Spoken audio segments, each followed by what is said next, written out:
Good morning, students. Welcome to TSN online education platform. Today we'll continue with themes of Indian history, chapter first, bricks, beads and bones. इससे पहले हमने जो Indian Harappan culture है या फिर Indus civilisation है, Indus valley civilisation के नाम से जिसे जानते हैं, उसकी बिगिनिंग के बारे में, उसकी सबसिस्टेंस स्ट्रेटजीज़ के बारे में, मोहनजोदाड़ो जो फेमस साइट है वहाँ की, उसके बारे में पढ़ा। इसके बाद में ट्रैकिंग सोशल डिफरेंसेस के बारे में पढ़ा था। Now finding out about craft production के बारे में देखेंगे। इसमें हम देखते हैं सबसे पहले चन्नूथुड़ो, जो कि एक बहुत ही टाइनी सेटलमेंट है।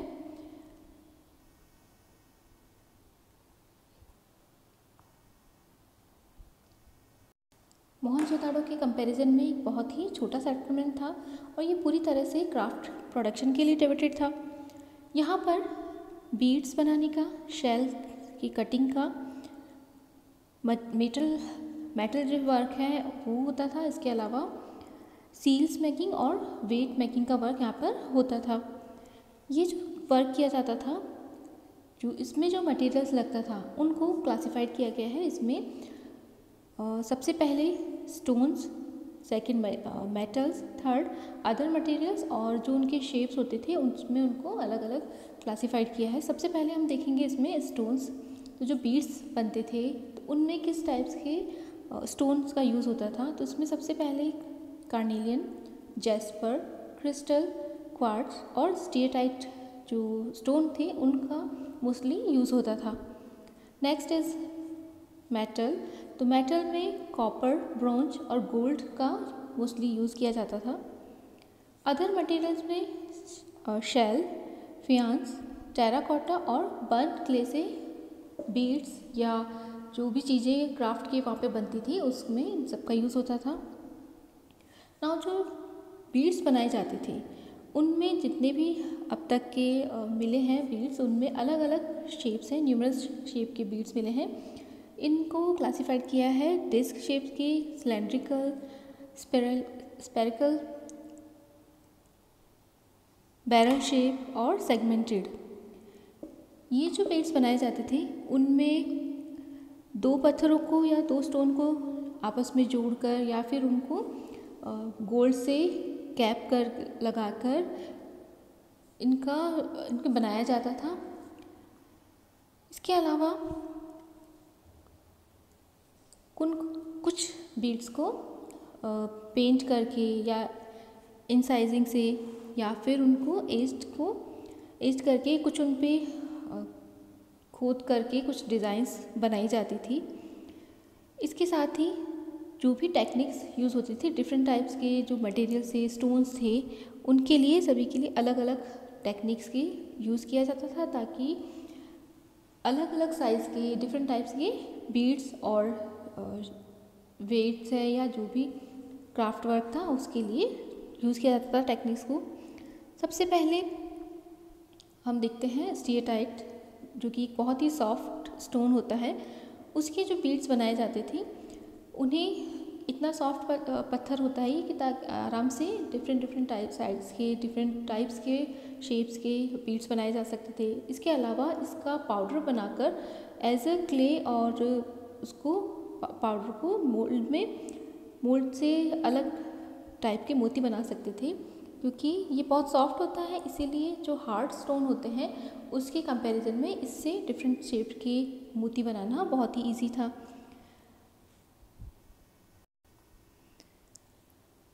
नेक्स्ट है कार्नेलियन।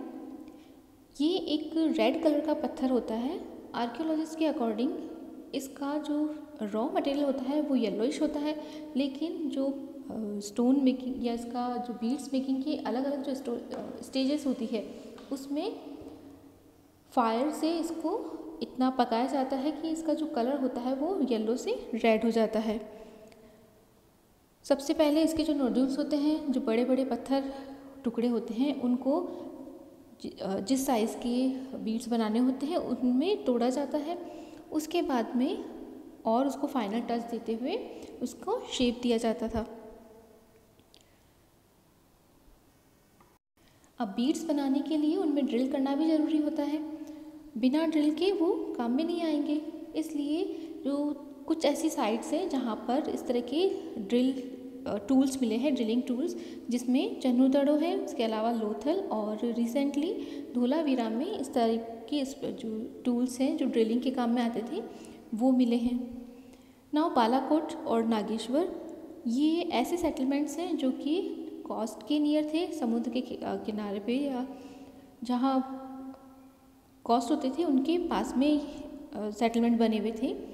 यहाँ पर मोस्टली जो सेल ऑब्जेक्ट्स होते हैं, शेल ऑब्जेक्ट्स, उनको बनाने का वर्क यहाँ पर होता था क्योंकि यहाँ पे रॉ मटेरियल इजीली अवेलेबल था। इनमें बैंगल्स, लेडर्स और इनलेज मोस्टली बनाए जाते थे और उनको बड़े जो सेटलमेंट्स हैं जैसे हड़प्पा, मोहनजोदाड़ो, वहाँ पर उनको भेजा जाता था।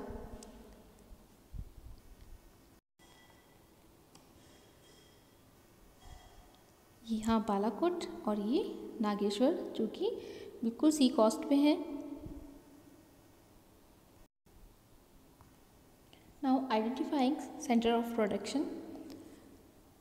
आर्कियोलॉजिस्ट ये देखने के लिए कि जो सेंटर प्रोडक्शन के सेंटर्स है उनको किस तरह आइडेंटिफाई करते हैं, तो इसके लिए वो कुछ स्ट्रेटजीज़ का यूज़ करते हैं, जिसमें सबसे पहले वो देखते हैं ये रॉ मटेरियल जो है वो कहाँ कहाँ अवेलेबल है। उसमें स्टोन नोड्यूल्स हैं, होल शेल है या कॉपर ऑर्स, ये जिनसे टूल्स बनते थे, स्टोन से बीड्स वगैरह बनते थे या क्राफ्ट आइटम बनते थे, या फिर शेल का यूज़ भी होता था उनमें।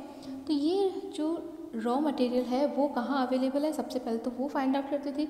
नेक्स्ट, टूल्स जहाँ मिले हैं, कुछ ऐसे सेंटर जहाँ पर इस तरह के ऑब्जेक्ट बनाने के लिए जो टूल्स यूज़ किए जाते थे उनको फाइंड आउट करना, या फिर ऐसे प्लेसेस जहाँ पर अनफिनिश्ड ऑब्जेक्ट मिले हैं या रिजेक्टेड या वेस्ट मटेरियल जहाँ पर मिले हैं, उनसे सेंटर ऑफ प्रोडक्शन को आइडेंटिफाई करते हैं। अब waste is one of the best indicator of craft work. कई बार जब आप वर्क करते हैं, कुछ क्राफ्ट का वर्क करते हैं, जो भी आप वर्क करते हैं, तो अगर आपको उसे एज इट इज़ छोड़कर कुछ दूसरे काम के लिए जाना पड़े, तो जो आपने सामान वहाँ छोड़ा है उसी से ये पता चलता है कि आप किस तरह का वर्क कर रहे थे। तो इसी तरह से कई बार हम जो वर्क करते हैं, कुछ क्राफ्ट बनाते हैं, तो कई सारी चीज़ें जो वेस्ट हो जाती है तो उनसे पता चलता है कि किस तरह का क्राफ्ट वर्क वहाँ पर किया गया है, जैसे पेपर्स वगैरह है या कुछ क्ले का है। तो इसी तरह से जो आर्कियोलॉजिस्ट हैं वो भी वेस्ट मटेरियल देखते हैं कि वहाँ पर किस तरह का रॉ मटेरियल है या वेस्ट है सामान, जिससे क्राफ्ट का या क्राफ्ट वर्क का पता चलता है। और जस्ट एक एग्जांपल लेते हैं कि जैसे शेल का कोई वर्क होता है, तो जो बड़े ऑब्जेक्ट होते हैं उसमें से जब कोई क्राफ्ट सामान बनाया जाता है तो काफ़ी सारे पीसेस बच जाते हैं। तो उनमें से जो वेस्ट पीसेस हैं उनमें से कुछ स्मॉल जो क्राफ्ट बनाने के लिए यूज़ में आते हैं, और उसके अलावा जो बहुत ही छोटे पीसेस हैं उनको वहीं छोड़ दिया जाता है। तो इस तरह से वर्क प्लेस के बारे में आइडेंटिफाई किया जाता है। तो ये जो वेस्ट मटेरियल होता था वो ये इंडिकेट करता है कि जो वो मोस्टली डिवोटेड सेंटर थे क्राफ्ट के लिए, उनके अलावा भी जो मोहनजोदाड़ो है, हड़प्पा है, वहाँ पर भी क्राफ्ट वर्क होता था। नेक्स्ट टॉपिक है स्ट्रेटजीज़ फॉर प्रोक्योरिंग मटेरियल्स, वो देखेंगे हम नेक्स्ट वीडियो में।